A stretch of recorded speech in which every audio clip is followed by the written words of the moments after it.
Yeah, let's do some shooting. And there she is. Feels very well made. 5 shots in 2 seconds at 3, 5, 7, and 10 yard. Somebody is gonna win a Traeger right now. Oh God, this gun! I want to just throw it. One in the chamber. How about that? Hey everybody, welcome back to the Concealed Carry channel. I'm Grant McLean. Today we have the new Smith Wesson CSX. This is a pretty cool gun. Today what we're going to do is we're going to do a formal unboxing, go over some of the specs and some of my first impressions, share those things with you. Before we jump into things, I want to say thank you so much to our Patron supporters. If you'd like to be a Patron supporter, go down into the description below. It'll take you to the link. You can check that out. Get entered in for our quarterly giveaways. And of course, I want to say thank you so much to the supporters of the channel, Northwest Armory. If you need to get anything, visit nwarmory.com, and X Hunt Targets, which you'll see in the part 2 of this review, where we go to the range and you'll see some of those awesome reactive targets.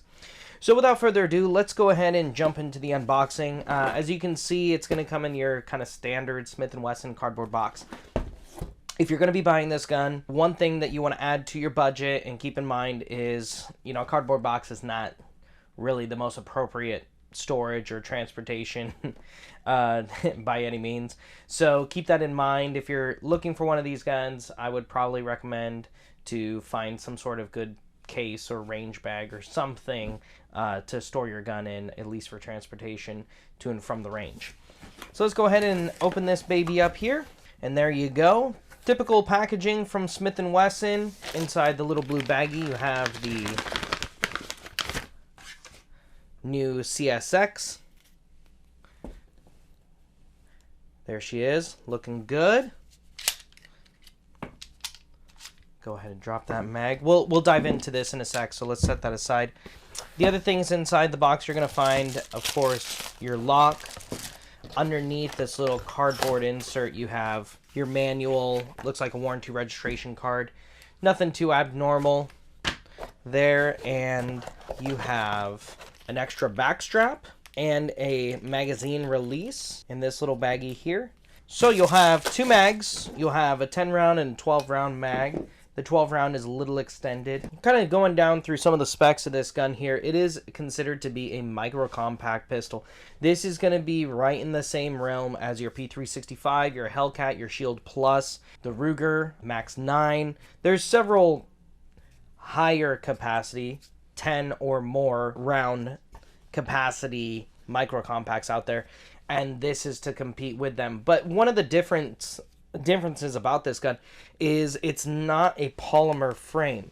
So this is a aluminum frame. So some people have said this is kind of like a micro 1911, but there's already micro 1911s out there. Like, you know, you have the Kimber, you know, micro 1911 that they make. And one of the things that's different about this is it's actually a, you know, a double stack mag. So there's certain things that I would agree with, and then there's some of the things that I wouldn't necessarily agree with. But either way, those are kind of nicky-nacky things, and I don't know that they necessarily, unless you're some like 1911 purist, I don't know that that really matters. It's, you know, from everything that I see here, and we'll get some range time with it too. Yeah, it has some characteristics of a 1911, but I mean, even if it wasn't a micro, perfectly shrunk down version of a 1911, does that now make it a lesser of a gun? Really, you know? So a good gun, if it's a good gun, it's a good gun. That just is what it is. Let's talk about the specs here real quick. Double stack, 9mm, you either have a 10 round mag or you have a 12 round mag. I will tell you this, the magazines are not a whole lot different in size. You look at them, I mean, this little sleeve here is kind of telling you how much longer the 12 rounder is, and it's not a whole lot. Being honest with you, So there's the flush fit 10 rounder. Here's the 12 rounder. I mean, we're talking maybe a 1/16 of an inch, maybe. I don't know why they did the 10 rounder, to be honest with you. I think most people are probably going to carry this with the 12 rounders. The one thing I do notice right away, and you might see this when I drop that magazine, is check this out. You drop that and you see that little sleeve? It doesn't really stay down at the bottom. If I was buying this gun, I would recommend to probably get like a little silicone or something to keep that little sleeve seated at the bottom of that magazine. That's what I would probably do. The 10 rounder, I guess, you know, as a backup mag, but I would probably find another 12 rounder as soon as I possibly could. Being that these guns are fairly new, just like what we saw with the Shield Plus, the magazines were not available for probably 6 months. So that's something to keep in mind if you're shopping for this gun. It's a brand new gun. These mags are not the same as like the Shield Plus mags. They are different, and I have tried. So just keep that in mind, is you're probably not going to be able to find an extra mag anytime soon. Maybe 5-6 months down the road, you probably will.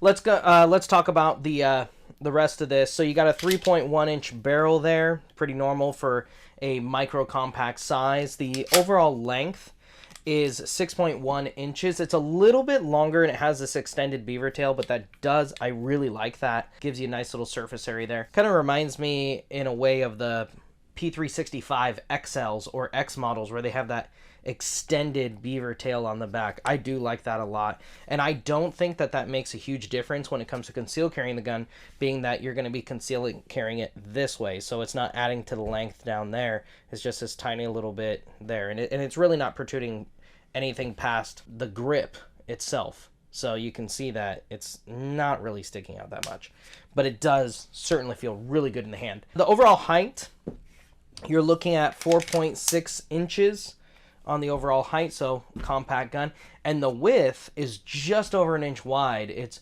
1.12 inches, so this is a thin gun. Nice ergonomic gun. The grip angle on this is that 18-degree grip angle. It's really natural feeling. It almost feels like you're just sticking out your hand to shake, you know, someone's hand, and it just fits perfectly right in there. So I do like that a lot.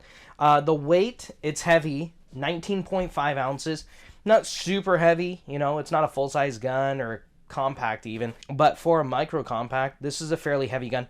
I think that's what people are actually looking for with this, though, is something that's going to have a little bit more weight to help mitigate that felt recoil, like what a lot of people like about metal on metal guns. They're very, very smooth shooting guns. So I'm looking super forward to shooting this on the range and seeing, does it actually matter? Because previously we did do a review on the Sig Sauer 938, and the 938 is a metal on metal gun. It's a single stack 9mm, and this actually does remind me of that quite a bit.